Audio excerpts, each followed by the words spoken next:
Good day mga ka-sports natin dyan. Madi Madayag, nagbunga ang kanyang paghihirap pagkatapos kang maganap ang kanyang awarding sa VTV Cup 2023 na naginanap nga sa Vietnam, kung saan ay marami talagang hindi inaasahan na si Madi Madayag ang makakakuha nga ng award bilang Best Middle Vlogger. Marami nga akong nababasa na komento na pechay na daw di umano ang nasabi nating si Madi Madayag. Pero ngayon mga ka-sports, pinatunayan nga ng ating Madi na hindi pa talaga siya laos at kaya niya pang makipagsabayan, kung saan nga mga ka-sports natin dyan, siya nga ang hinirang na Best Middle Vlogger. Kung kaya mga ka-sports, nasupalpal na naman ngayon ang mga kritiko nga ng ating Madi Madayag. Ating sisilipin ang masayang sandali ng ating Madayag sa kanyang nakuhang award at titingnan natin kung magkano ba ang kanyang prize. Pero bago ang lahat, kung bago ka muna sa aking YouTube channel, huwag kalimutan mag-subscribe. I-click ang ating notification bell para lagi kang updated sa lahat ng issue pagdating sa volleyball. Susunod na. Watch this. Drop it.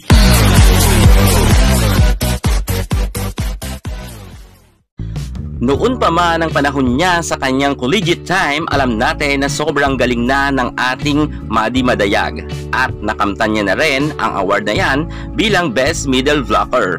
Pero mga ka-sports, sa hindi nga natin inaasahan na pangyayari ay nagkaroon nga siya ng medyo pagbagsak na hindi maganda, kung kaya nga nagkaroon siya ng injury.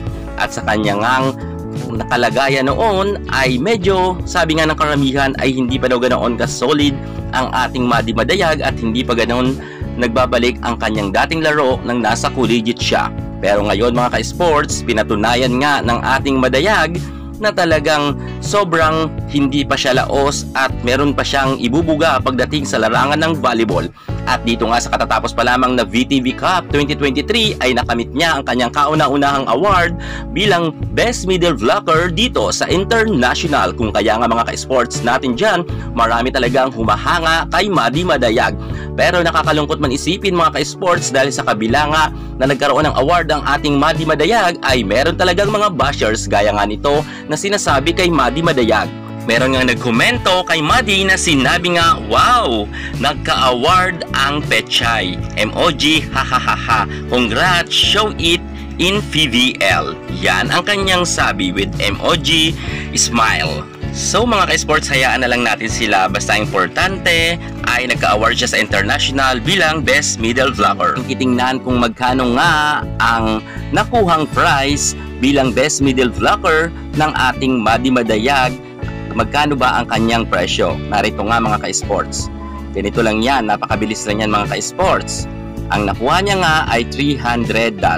Ita-times lang natin yan sa 53. Depende kasi yan mga ka-sports natin dyan kung magkano nga ang palitan ng dollar. Sa ngayon ay mataas ng palitan dati ng pagsahod ko dati ay nasa 54 mga ka-sports. Ibig sabihin ay 16,200 ang kanyang nakuha nga na price. Pero kalimitan niyan ay halos pumapatak lang sa 53. Kaya kung 53 lang ang dollars ay 15,900. Pero tulad nga ng sabi ko ng pagsahod ko nga ay 54 ang dollars. Kung kaya nga 16,200 po sa ngayon ang palitan ng dolyar. Yan po ang kinita or price ng ating Madi Madayag sa kanyang award na Best Middle Vlogger na ginanap nga sa Vietnam. So kung tutusin nga mga ka-sports natin dyan sa mga kagaya ni Madi Madayag na medyo sabihin natin nakakaangat sa buhay, ay hindi naman kalakihan ang price na yan. Pero sa katulad natin na hindi naman ganoon karanya ang buhay ay medyo malaki na yun sa atin. Pero take note hindi presyo dyan or price ang pinag-uusapan natin, kundi ang award ng ating Madi Madayag. Pinakita lang natin yan, pero para kay Madi Madayag, mas mahalaga sa kanya ang kanyang International Award dahil alam naman natin ang pera ay nauubos lang. Subalit nga, ang award na iyan ay maitatatak yan sa buong buhay ng ating Madi Madayag at makikwento niya yan sa kanyang mga anak if ever na may family na siya na minsan may isang Madi Madayag na naging Best Middle Vlogger sa International at iyan ay magiging karangalan niya habang buhay.